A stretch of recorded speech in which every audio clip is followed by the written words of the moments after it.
So hello everyone, मैं आ गई हूँ एक बार आपके सामने फिर से एक बहुत ही इंटरेस्टिंग टॉपिक को लेकर। और मैं बहुत एक्साइटेड हूँ इस टॉपिक के लिए बिकॉज़ ये one of my favourite topics है और मुझे इसके बारे में बात करना अच्छा लगता है। मुझे इसके बारे में ना खुद भी एक्सपेरिमेंट करना काफ़ी पसंद है बिकॉज़ ये एक बच्चे को ना एक बहुत ही बेटर ह्यूमन बनाता है फ्यूचर में। और अक्सर हम इस चीज़ को थोड़ा-सा नेग्लेक्ट कर देते हैं आजकल, बट हम ये भूल जाते हैं कि लाइफ में इसको सीखना सबसे ज़्यादा ज़रूरी होता है। तो मैं अगर बोलूँ तो आप लोगों ने अपने बच्चे को मैनर्स बहुत सिखाए होंगे, फ्रेंडशिप करनी सिखाई होगी, बाकी बहुत सारी अच्छी चीज़ें भी सिखाई होंगी, बट आप मेरे ख़्याल से ये चीज़ थोड़ी-सी उसको बताना और उसको सिखाना भूल गए होंगे। तो आज मैं आपके सामने इसीलिए ही आई हूँ कि हम बात करें मनी मैनेजमेंट की और बच्चे को कैसे सिखाया जा सकता है पैसे की कीमत को, और कैसे हम उसको सिखाएं कि एक मनी की क्या इम्पोर्टेंस है, हम उसको कैसे मैनेज कर सकते हैं और बच्चे के अंदर वो हैबिट हम बचपन से कैसे बिल्ड कर सकते हैं। ये चीज़ और इसके टिप्स एंड ट्रिक्स जो मैंने सीखे हैं अपनी लाइफ से या जो मैंने ट्राई किए हैं और वो वर्कआउट किए हैं, वो मैं आप सभी के साथ आज शेयर करूंगी एंड आई होप कि आप सभी को ये पसंद भी आएंगे। अगर आए तो दूसरे पेरेंट्स के साथ ये वीडियो शेयर करना बिल्कुल भी मत भूलिएगा बिकॉज मुझे बहुत अच्छा लगता है जब आप सभी अपने व्यूज़, अपने थॉट्स मेरे साथ शेयर करते हैं। तो आइए चलिए स्टार्ट करते हैं आज की अपनी ये प्यारी सी वीडियो। तो इसमें सबसे पहला पॉइंट है कि बच्चे के अंदर बचपन से ये इंस्टिल करना स्टार्ट करें। एक्चुअली क्या होता है, आजकल दोनों ही पेरेंट्स वर्किंग होते हैं ऑलमोस्ट, और अगर एक भी वर्किंग होता है तो दूसरा ट्राई करता है कि ना हम बच्चे को थोड़ा सा खुश रखें, क्योंकि टाइम की बहुत कमी की वजह से ना हम बच्चे को टाइम कम दे पाते हैं, तो हम दूसरे तरीके ढूंढते हैं बच्चे को खुश रखने के लिए। तो वो जो बोलता है, जो कहता है, हम वही कर देते हैं, जो उनको उनके मुंह से निकलता है हम वही चीज़ के लिए ले आते हैं। बट कहीं ना कहीं ये चीज़ गलत है। आप उनको बचपन से ही एक मनी की इम्पोर्टेंस सिखाइए। हर टाइम या कभी भी जब भी बच्चा कुछ भी बोले, आप उसको तुरंत लाकर मत दीजिए। आप खुद एज अ पेरेंट पहले इस चीज़ की इम्पोर्टेंस को समझिए कि वो जो चीज़ वो मांग रहे हैं या उन्होंने डिमांड की है, एग्जैक्टली उनकी लाइफ में उस पॉइंट ऑफ टाइम पे उसकी कितनी इम्पोर्टेंस है। जब आप बीइंग अ पेरेंट खुद उसकी इम्पोर्टेंस समझेंगे और तब आप अपने बच्चे को उसकी इम्पोर्टेंस अच्छे से समझा पाएंगे। As far as my experience is concerned, मैं हमेशा चीज़ें तभी ला कर देती हूँ जब मुझे ठीक लगता है कि अब वो उस एज के अकॉर्डिंग उसके लिए वो चीज़ ठीक है, या अब वो उसको इतना हेल्प कर सकती है किसी चीज़ को रिफाइन करने में, उसकी किसी स्किल को ब्रश अप करने में, या किसी भी मतलब वो उस एज ग्रुप की हो चुकी है कि वो उससे कुछ सीखे। ना कि ऐसा है कि अगर कोई पेरेंट है हर दिन या हर महीने या हर हफ्ते बच्चे को 4-4 5-5 टॉयज़ ला के दे रहे हैं और उनके टॉयज़ ऐसे ही पड़े हैं। उससे बच्चे की नज़र में पैसे की भी और चीज़ों की भी इम्पोर्टेंस धीरे धीरे ख़त्म होना बंद हो जाती है। तो आप सबसे पहले बीइंग अ पेरेंट इम्पोर्टेंस समझिए और फिर बचपन से ही अपने बच्चे के साथ ये चीज़ स्टार्ट करिए और उनको भी ये चीज़ बताइए कि जो वो चीज़ डिमांड कर रहे हैं फॉर द टाइम बीइंग उसकी उसकी उन लोगों को उसकी ज़रूरत नहीं है, और जब उनको ज़रूरत होगी आप वो पक्का ला के देंगे और ज़रूर से ला के देंगे। प्रॉमिस करिए उनको और उनको बताइए कि फॉर एग्ज़ाम्पल कि आपके डैडी एक दिन में 100 रुपीज़ लेते हैं ऑफिस से या उनको मिलते हैं। आप जैसे भी सिखा सकते हैं बच्चे को बिकॉज उनको सैलरी सिस्टम समझ नहीं आता है। तो अगर आपके टॉयज़ इतने के आएंगे तो बेटा हम सेव कैसे करेंगे, या हम खाना कैसे खाएंगे, या कपड़े कैसे पहनेंगे।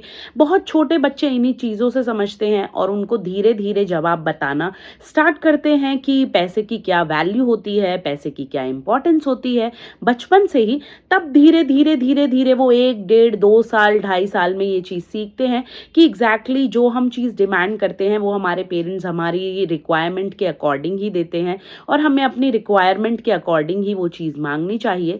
तो वो फिर ना ज़्यादा स्टडी रिलेटेड चीज़ें मांगने लगते हैं। जैसे फॉर एग्जांपल दिया का मैं एग्जांपल दूँ, वो मुझसे ना टॉयज़ बहुत कम मांगती है बिकॉज़ मैंने उसको कभी भी उसके कहने पे वो चीज़ें लाकर नहीं दी। बिकॉज़ आई फील कि उसके पास जितने टॉयज़ हैं या उसके पास जितनी भी चीज़ें हैं वो इनफ है फॉर दैट मोमेंट, उसको औरों की ज़रूरत नहीं है। तो अब वो कुछ भी बोलती है कि मुझे पेंसिल बॉक्स चाहिए या मुझे पेंसिल्स चाहिए या मुझे यूनिकॉर्न का बैग चाहिए। दैट मेक सेंस कि चलो आप स्कूल भी भेजते हो उनको, तो ये बहुत बेसिक नेसेसिटीज़ हैं, आप ये लाकर दे सकते हो और ये यूज़फुल भी हैं। तो ऐसी ऐसी चीज़ों में आप फिर भी एक्सपेरिमेंट कर सकते हैं, बट जैसे ही बच्चा बोले प्लीज़ उसके कहने पे आप कोई भी काम ना करें, कोई भी चीज़ उसको लाकर ना दें, क्योंकि ये चीज़ अगर हम बचपन से इंस्टिल नहीं करेंगे तो उनको आगे जाके एज ए ह्यूमन बीइंग बहुत प्रॉब्लम्स होती हैं। नेक्स्ट है पॉकेट मनी। एक्चुअली ये बहुत ही यूज़फुल एक ट्रिक है। आप बच्चे को ना वीकली या मंथली कोई भी एक सर्टेन अमाउंट उनको एज अ पॉकेट मनी देना स्टार्ट कीजिए। ये सिर्फ एज अ मस्ती के लिए पॉकेट मनी नहीं होती है। हमारे बचपन में हमें कभी कभी मिलती भी थी, कभी कभी नहीं भी मिलती थी। मेरे साथ तो अक्सर ये होता था कि मुझे रोज़ 1 रुपी मिलता था। उसमें चाहे मैं फिर अपनी कोई फेवरेट स्नैक खाऊं या मैं कोई छोटा सा टॉय लाऊं, वो मेरी मर्जी होती थी। तो इससे मुझे क्या आई एक चीज़ कि मैं डिसीजन मेकिंग पावर मेरी बहुत स्ट्रांग हुई। तो ऐसे ही आप let suppose for example monthly अपने बच्चे को 200 रुपीज़ अगर दें और उसको अगर कोई टॉय पसंद आए वो 150 का हो, तो वो चूज़ करें फिर कि मेरी पॉकेट में अगर 200 रुपीज़ हैं तो मैं 150 का अगर ये टॉय लूँगा या लूँगी तो फिर सिर्फ 50 रुपीज़ ही मेरे पास बचेंगे। तो वो 50 रुपीज़ को मैं कहाँ यूज़ करूँ या मैं दूसरी कौन सी चीज़ें मुझे छोड़नी पड़ेंगी 150 रुपीज़ की वजह से, जो कि सिर्फ एक ही टॉय में जा रहा है। तो उनका डिसीजन मेकिंग पावर ना काफ़ी ब्रश अप होगा, काफ़ी स्किल अप होगा। तो आप उनको ये हेल्प करें और उनका वो एक certain amount as a pocket money उनके किसी भी एनवलप में या किसी भी चीज़ में आप रख सकते हैं कि यहाँ है और ये मेरे पास रखे हैं, जब भी आपको ज़रूरत होगी या आपको कोई भी चीज़ की नीड होगी या आपको चाहिए होंगे तो आप मुझसे ले लेना, ये आपकी पॉकेट मनी। इसके बाद है पिगी बैंक बनाना। एक्चुअली पिगी बैंक का क्या सिस्टम होना चाहिए कि लेट सपोज अगर आज आपके बच्चे ने बोला है कि मुझे क्रिकेट बैट लेना है for example and it cost around 800 rupees, तो आप उसको एक मंथ का टाइम दीजिए कि ऐसे ऐसे जैसे आप पढ़ाई करेंगे या जैसे आप होमवर्क कंप्लीट करेंगे तो आपको इतना सर्टेन अमाउंट आपके पिगी बैंक में जाएगा और जब वो पूरा डिपॉजिट हो जाएगा, जब वो इतना अमाउंट होगा सर्टेन अमाउंट, तभी आपको वो बैट मिलेगा। अदरवाइज आपको वो बैट नहीं ले पाओगे आप, क्योंकि मेरे पास भी उतनी सेविंग्स नहीं है। तो आप उनको वो पिगी बैंक में एक सेविंग करना ज़रूर सिखाइए कि हम ऐसे चीज़ों को सेव कर सकते हैं। ऐसे चीज़ों में जब हम सेविंग करते हैं उसके बाद हम अपनी जो लाइकेबल चीज़ें होती हैं उनमें इन्वेस्ट कर सकते हैं। जैसे कि फॉर एग्जांपल जैसे मैंने बैट का बोला कि जब 800 रुपये वो सेव करेंगे तभी वो बैट खरीद सकेंगे, उससे पहले वो नहीं ले सकेंगे। तो आप ये छोटी छोटी चीज़ों पे ध्यान दीजिए और ये छोटी छोटी चीज़ जब आप करके देखेंगे तो आप खुद अपने बच्चे में ये डिफरेंस देख पाएंगे। इसके बाद है अर्निंग इज एम्पावरिंग। यहाँ पे मेरा ये मतलब है कि आप बच्चे को ना धीरे धीरे छोटे छोटे टास्क देना स्टार्ट कीजिए और ट्राई करिए कि बच्चा वो चीज़ें करे, जैसे वो रिस्पॉन्सिबिलिटीज़ भी लेना सीखे। आप अगर उसको बोल रहे हैं कि आप अपनी बुक शेल्फ को क्लीन करिए और बुक्स को सेट कीजिए, तो मैं आपके पिगी बैंक में 10 रुपीज़ ऐड करूँगी। अगर आप अपनी यूनिफॉर्म को उसकी जगह रखेंगे तो मैं आपकी पिगी बैंक में 5 रुपीज़ ऐड करूँगी। ऐसे करके आप उनको धीरे धीरे काम देना सिखाइए, काम की रिस्पॉन्सिबिलिटी लेना सिखाइए और उसके बदले आप उनके पिगी बैंक में एक सर्टेन अमाउंट उनको बताकर उस काम के लिए ऐड करिए, ताकि उनको पता चले कि आगे इन फ्यूचर ऐसा ही होगा। या फिर उनके पेरेंट्स जो कि आप मदर एंड फादर हैं, वो जब ऑफिस जाते हैं तो हर काम कैसे कितनी मेहनत से करते हैं और फिर उसके लिए जो उन्हें मनी मिलता है उनको कितने ध्यान से उनको सेविंग करनी पड़ती है या कितने रिस्पॉन्सिबली उनको चूज़ करनी पड़ती हैं चीज़ें कि हमें क्या खरीदना है। सेम यही चीज़ एक बच्चे के अंदर बिल्डअप होने लगेगी धीरे धीरे। वो काम भी करना सीखेंगे, रिस्पॉन्सिबिलिटीज़ लेना सीखेंगे, सेविंग्स करना सीखेंगे और उनको इम्पोर्टेंस भी पता चलेगी पैसे की, कि पैसे कितनी मुश्किल से अर्न होते हैं। जब हम बहुत सारे काम करते हैं उसके बाद ही हमें पैसा मिलता है। तो एक वो ना इस प्रोसेस में बहुत ही जगलप हो जाएंगे। वो इस प्रोसेस में बहुत ही डीप डाउन जाके ये बहुत सारी स्किल्स को सीखेंगे और इससे उनका काफ़ी फ़ायदा होगा फ्यूचर में। तो आप उनके साथ ये चीज़ ज़रूर करके देखिए। इसके अलावा है, आप उनके साथ नीड वर्सेस वांट का गेम खेल कर देख सकते हैं। जैसे फॉर एग्जांपल कुछ चीज़ें होती हैं जो नीड होती हैं, need as in basic necessity, जो चीज़ें हम कभी भी अवॉइड नहीं कर सकते। और दूसरी तरफ है वांट, जो कि बच्चे को चाहिए होती हैं, जिनकी इंपॉर्टेंस इतनी नहीं होती, जिनको हम डीले भी कर सकते हैं, तो एज सच कुछ इंपॉर्टेंस नहीं है। तो आप अपने बच्चे के साथ वो गेम खेल सकते हैं कि फॉर एग्जाम्पल जैसे हम आप बोल सकते हैं कि हम गेम खेलते हैं नीड वर्सेस वांट। उसमें मैं कुछ सर्टन चीज़ों का नाम लूंगी और आप मुझे बताओ कि नीड कौन सी है और वांट कौन सी है, और उसी अकॉर्डिंग हम इस बार आपके पिगी बैंक के पैसे यूज करेंगे। जैसे for example pizza, and they have to say और they would say want, because वो वांट है, वो उसकी पसंद है, वो उसको चाहिए, बिकॉज वो एक छोटे चीज़ मतलब छोटे टाइम पीरियड के लिए वो मैटर कर रही है। बट अगर हम बात करें यूनिफॉर्म, तो दैट कम्स अंडर नीड।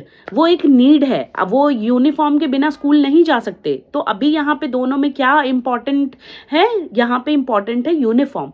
तो आप बच्चे को वो चीज़ सिखाइए कि नीड वर्सेस वांट में क्या डिफरेंस होता है, उनमें से क्या इंपॉर्टेंट होता है, किस चीज़ में उनको इन्वेस्ट करना चाहिए और कौन सी चीज़ के बिना हम नहीं रह सकते, जो कि बहुत ही इंपॉर्टेंस रखती हैं। और फॉर द टाइम बीइंग हमें किस चीज़ को चूज़ करना चाहिए और कौन सी चीज़ डिले हो सकती है। तो उस चीज़ को आप अपने बच्चे को टाइमली सिखाइए और उनको ये चीज़ इंपॉर्टेंस बताइए गेम के थ्रू।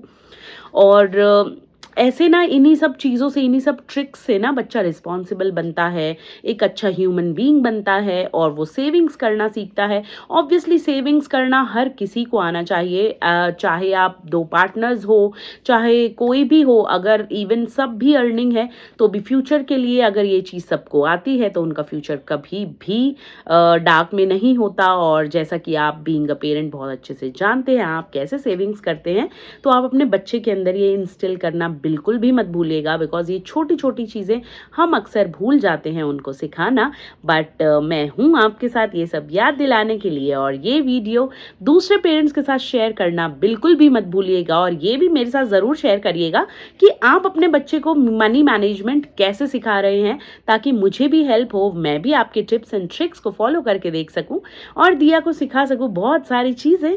तो don't forget to like, comment and share the video. We'll meet in another video soon. तब तक के लिए बाय बाय, हैप्पी पेरेंटिंग।